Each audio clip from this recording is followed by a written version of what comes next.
Here are the best hitters in MLB history. This video is first of two parts, where I will cover 50 total batters. If you really want to get down to the nitty-gritty, then next week I will post the top 10 best batters in league history. But stick around for this video, cause here I'll cover 40 of some of the greatest hitters this league has seen over its 100 years. So let's begin. At number 50 is a pretty recognizable name, Alex Rodriguez. One thing you'll notice is fans take a big name like Barry Bonds and then drop them down 20 rankings because they use steroids. This is a case for A-Rod. Even though he has the 5th most home runs at 696 and over 3,000 hits, he still ranks pretty low. Chipper Jones was an underrated batter on the Braves. Frank Thomas was a monster hitter on the White Sox. Arky Vaughan proficient on the Pirates, and Charlie Gehringer speedy on the Tigers. Now we head to the modern era, and at number 45 is Ken Griffey Jr. The kid was great at hitting home runs and getting on base while he was healthy. So were these next few players. And gone. Home run for Carl Yastrzemski, number 6. We'll have a look at it. George Brett hits it to right field. Is it 3 in a row? Yes! Incredible pitch. Swing a long drive. There it is. Number 500. The career 500th home run for Michael Jack Smith. That one is driven deep to right field. There it goes. See ya. A home run into the short porch for Ichiro. The 30s hold some of the more underrated batters in this league. Like Jesse Burkett, a teammate of Cy Young with an impressive 338 batting average. But someone better than Burkett was Billy Hamilton, considered as the best hitter of the 1890s. In the live ball era came number 38 Al Simmons, 37 Harry Heilman, 36 Hank Greenberg, and 35 George Sisler, all elite hitters. Paul Molitor played as a designated hitter on the Brewers and put up over 3,300 hits in his career. He even recorded a hit in 39 straight games at one point. The order and the Indians didn't rally to time. Molitor wouldn't get another at bat, but he takes care of it right there.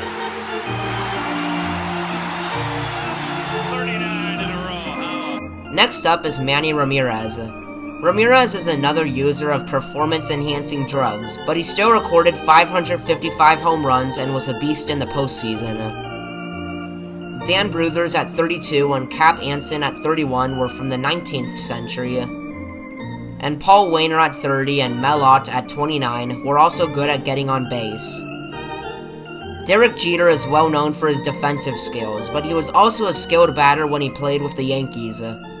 Jeter has more than 3,465 hits, the most in Yankees history, and for the Yankees, that's saying something. He batted especially well in the playoffs, where he won the World Series 5 times. Number 7 is Roberto Clemente. Clemente took a few years to get going, but he would soon become one of the greatest players in Pirates history. In his final game, Clemente recorded hit number 3,000. Bobby hits a drive to the gap in the left center field. There's the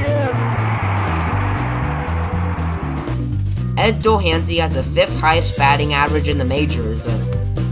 Wade Boggs won 5 batting titles in the 80s. And Mike Trout has become one of the greatest batters in today's league. There's a drive from Mike Trout. See you later. That is long gone.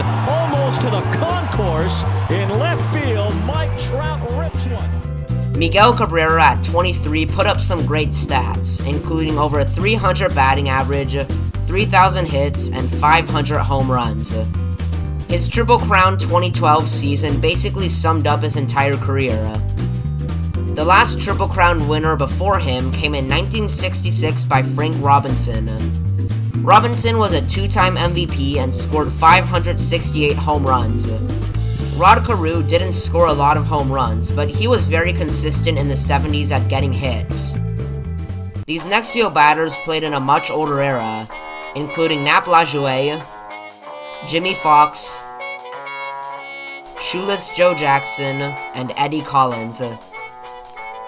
Number 16 is Albert Pujols.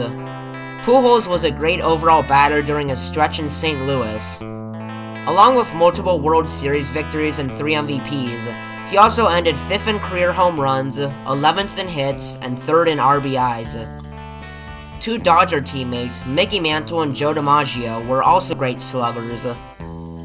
Mantle at 15 is one of the greatest switch hitters of all time, hitting over 500 home runs along with many walk-off home runs. Game at 1. Here's the payoff pitch. It's a hit! There it goes! It's out of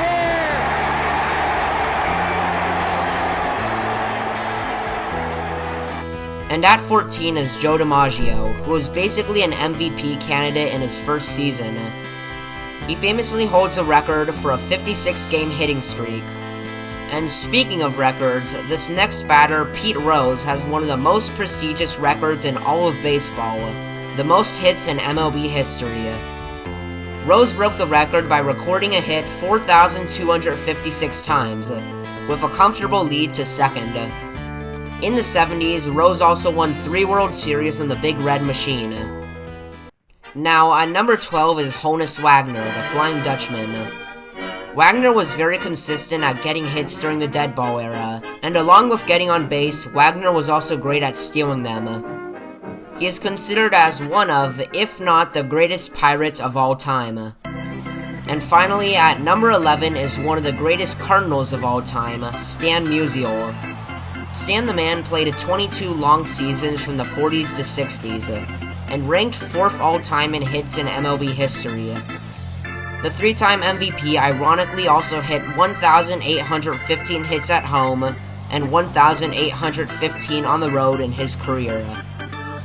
Thanks for watching, and I'll see you in the next one.